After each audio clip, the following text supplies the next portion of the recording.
Quienes hemos nacido en Calanda, pues la figura de Buñuel la conocemos evidentemente, ¿no? Es nuestro paisano más ilustre y más universal. Y si además te gusta el cine, la cultura, la filosofía, la fotografía y todas esas cosas que hay detrás de Buñuel, pues es inevitable.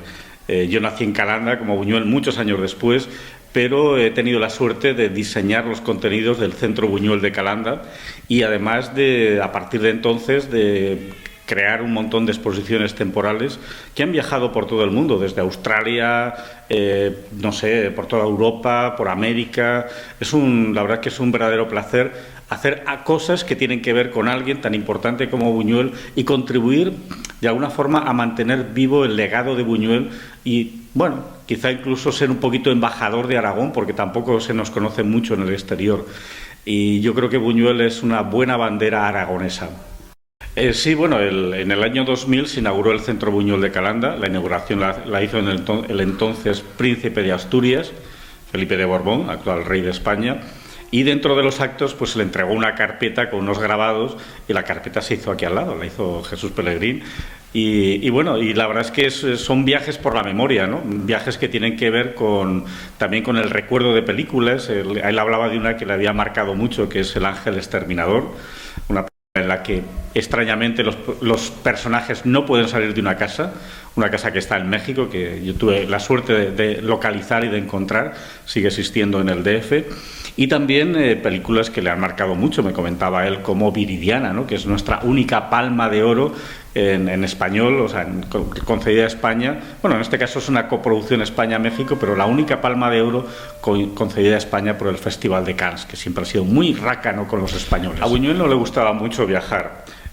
André Breton, porque en la época surrealista hacían cosas muy raras, ¿no? Y André Breton tenía una vertiente un poco que le gustaba la magia y estas cosas, ¿no?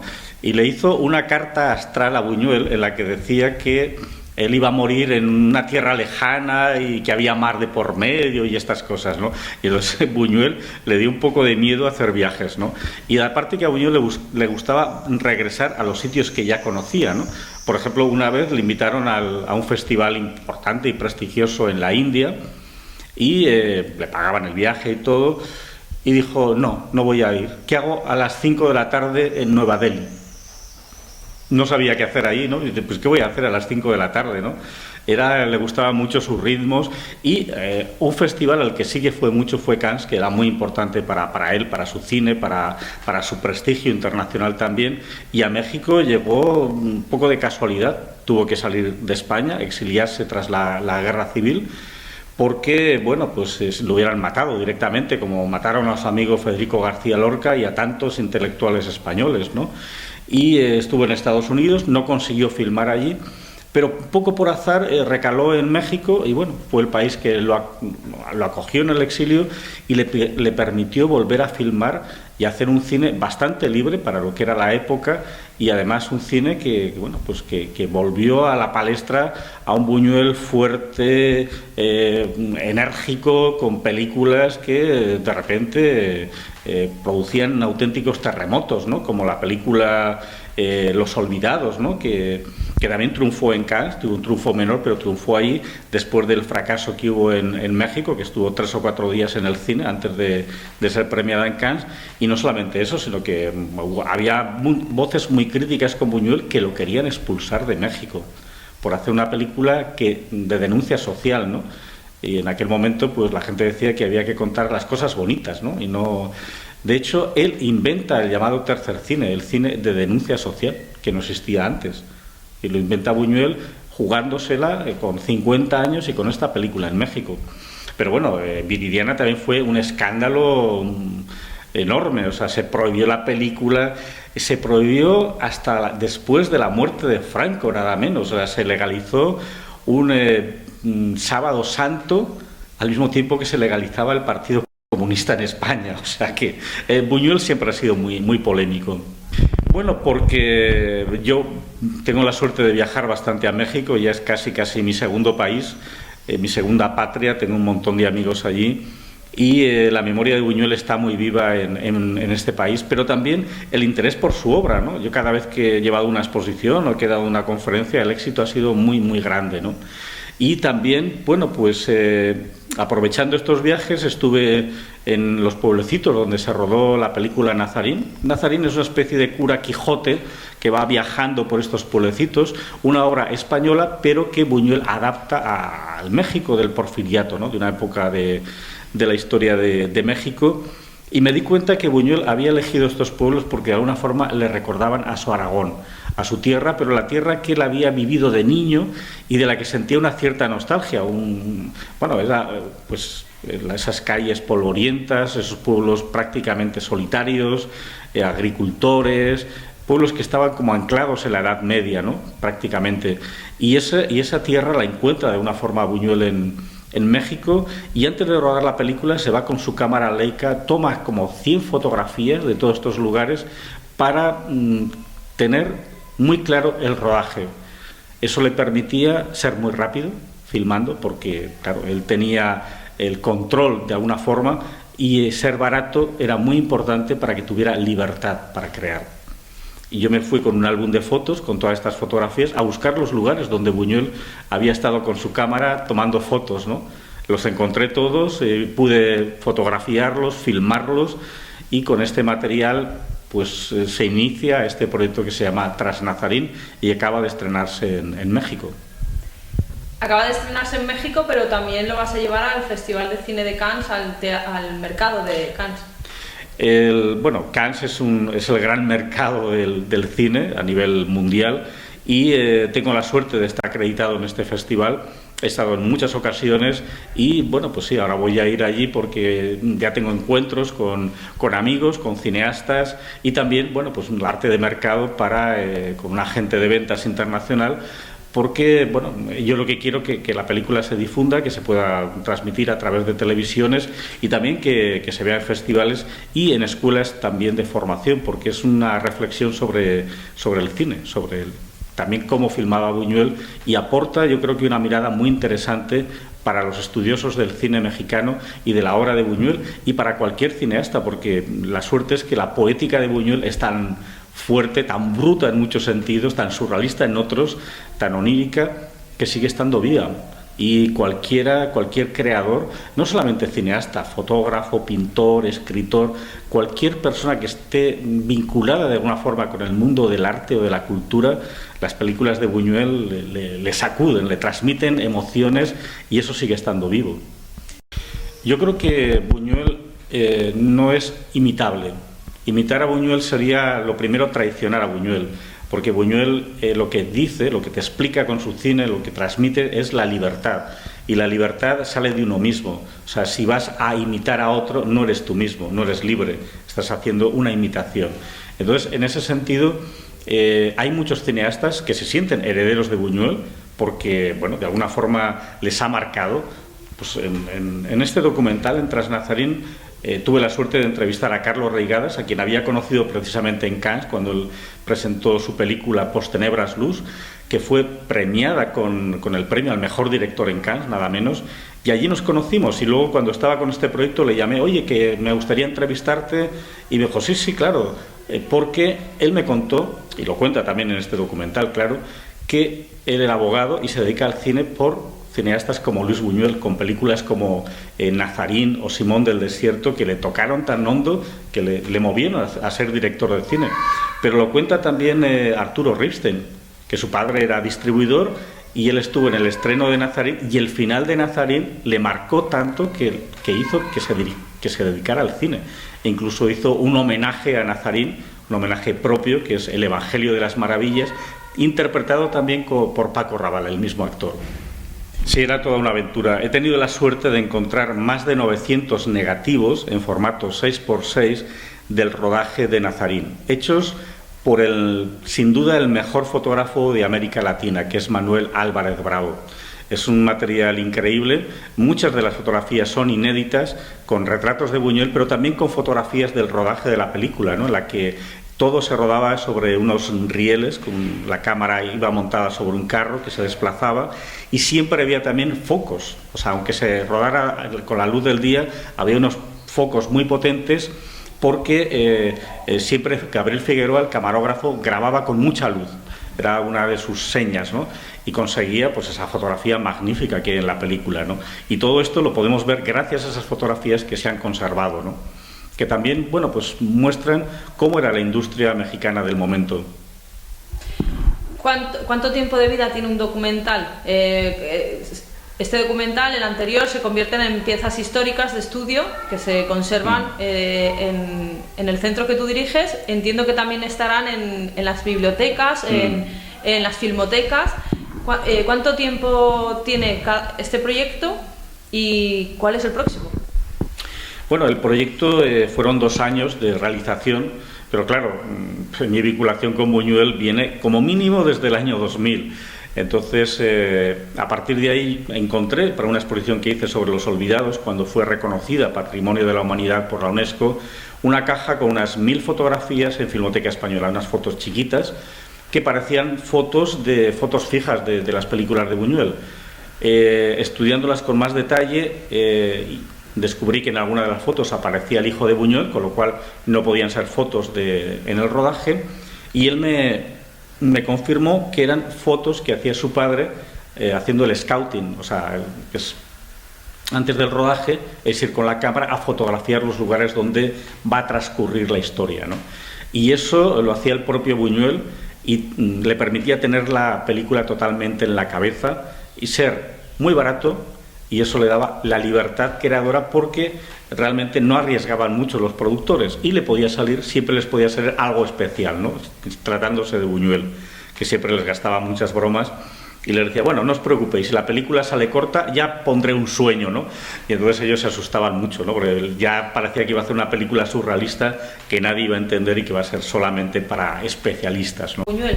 El siguiente no está relacionado con Buñuel, es un proyecto que se llevaría a cabo en México, porque realmente México está muy bien a nivel de cinematografía, tiene 3 vías de ayuda a la producción de películas y eso es muy, muy interesante. Tienen una vía de financiación en la que cualquier empresa puede destinar, creo que es un máximo de un 10% de sus impuestos para producir cine, con una serie de limitaciones y claro, todo de controles para evitar que haya evasión de impuestos o cualquier otra cosa, pero eso está permitiendo que se desarrolle la cinematografía mexicana con un altísimo nivel de calidad y haciendo un cine muy personal. Hay cine comercial, pero también hay cine que es cine de autor, es ese cine que va a festivales como Cannes o festivales como Berlín y que realmente es el sello de identidad de un país como México y que lo está proyectando culturalmente en el exterior, ¿no?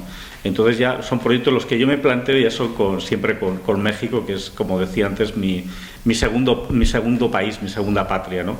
Entonces ahora, aprovechando que tengo que ir a presentar Tras Nazarín a San Luis Potosí y a Durango, pues vamos a aprovechar para hacer alguna reunión e intentar sacar adelante un nuevo proyecto cinematográfico que tiene que ver con... es que no sabría cómo definirlo, porque tiene que ver con historias que se entrecruzan con música, con poesía, pero también con tragedia, en fin. Pero todo esto desde el punto de vista documental. Entonces, ahí estamos, trabajando en ese punto, pero es algo muy incipiente. Sí, el Centro Buñuel de Calanda está en la calle Mayor, enfrente del cuartel de la Guardia Civil, que ahora se ha trasladado de sitio, pero está en el centro del pueblo. Entonces, Calanda es un pueblo de 4.004 habitantes, creo que era la última estadística. Entonces, es un sitio pequeñito y es fácil localizar al Centro Buñuel y para todo el mundo, porque bueno, el domingo pasado, por ejemplo, vino un montón de gente y entre ellos pues había 2 iraníes. Bueno, pues había profesores catedráticos que habían venido a la Complutense a un congreso y aprovechando el viaje en Madrid-Barcelona, pues pasaban por Calanda. Como es lógico, quiero decir que es normal pasar por Calanda, acercarse al Centro Buñuel y a esas memorias que hay de Buñuel ahí contenidas en este centro. ¿El precio de la entrada es?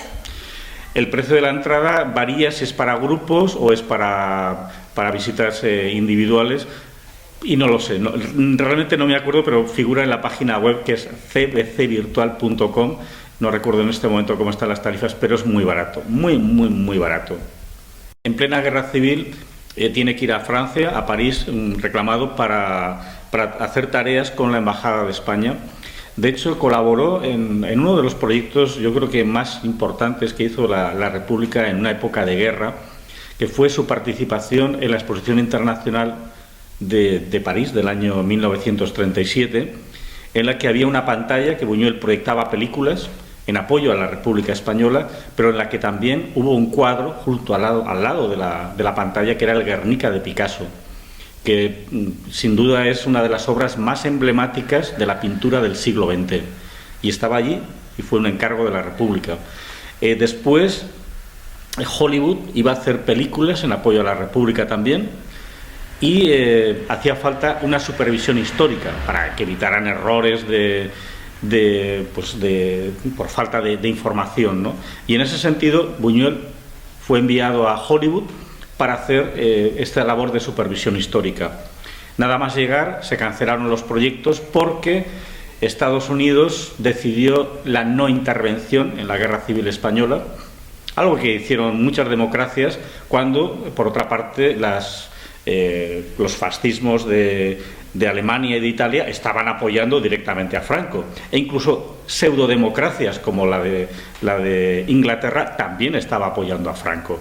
Pero bueno, y entonces Buñuel se quedó sin trabajo, estuvo trabajando en algunos proyectos, al final terminó en Nueva York trabajando en el MoMA, trabajando con un trabajo de supervisión de películas, hasta que fue acusado de ser ateo y comunista por unas revelaciones que hubo también en el libro de Salvador Dalí, y entonces lo echaron.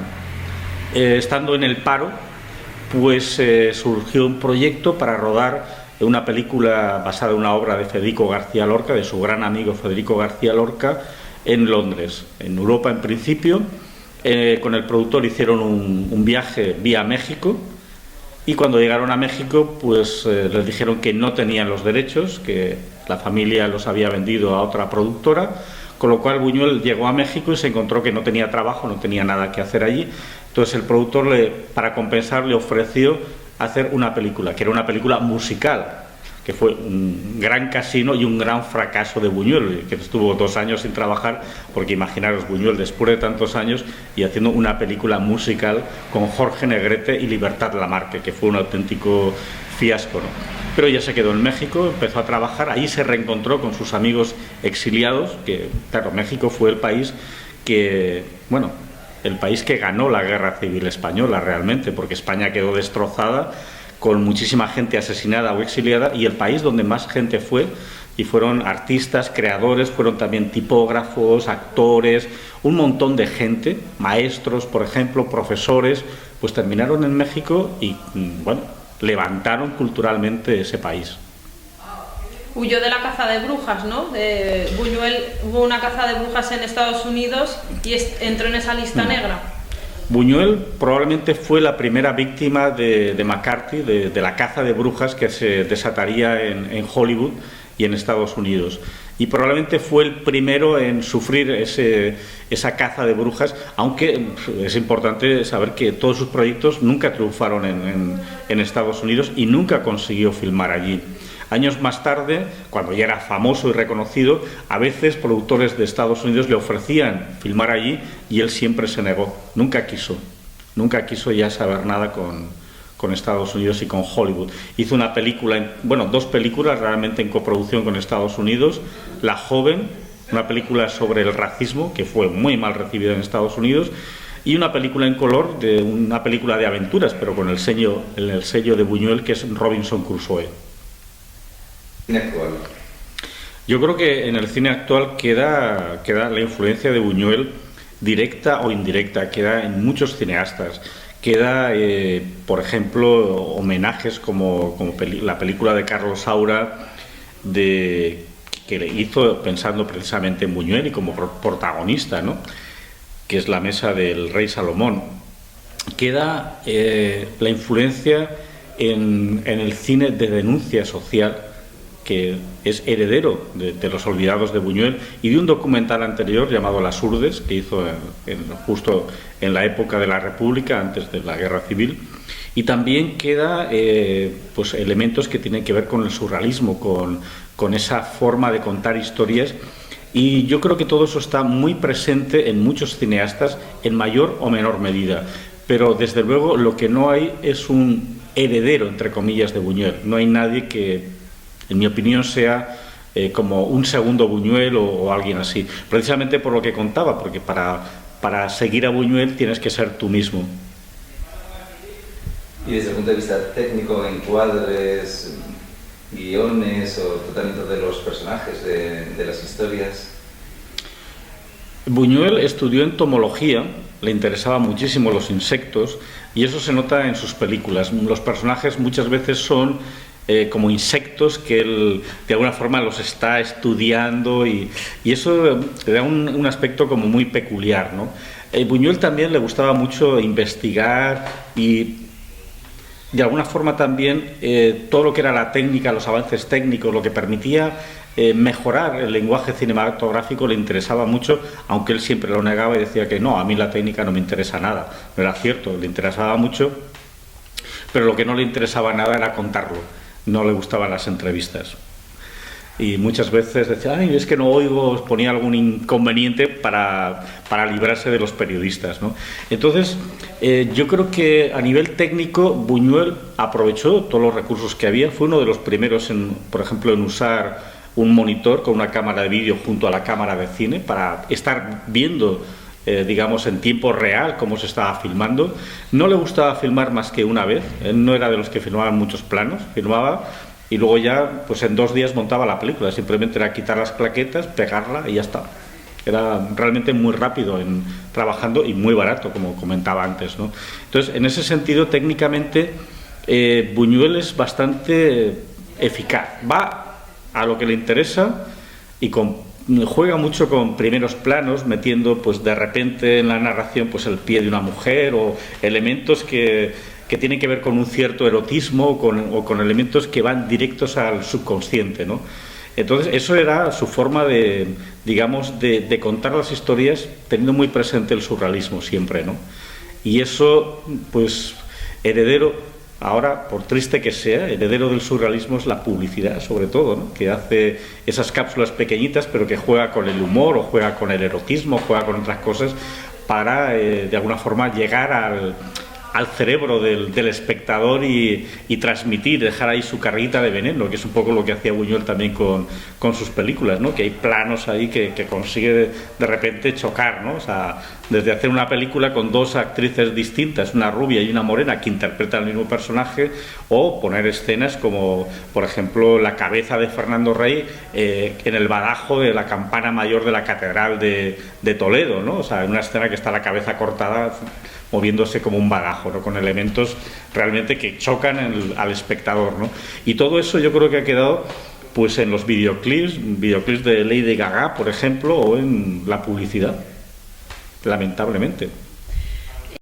Evidentemente Vigas Luna, yo creo que vio todo el cine de Buñuel. Cuando hablé con él siempre fue, bueno, el recuerdo de Buñuel y su cine era muy importante, y de hecho el cine de Vigas Luna es transgresor por la parte del erotismo sobre todo, ¿no? Pero esa parte del erotismo también está muy presente en el cine de Buñuel, pero un erotismo, digamos, más comedido.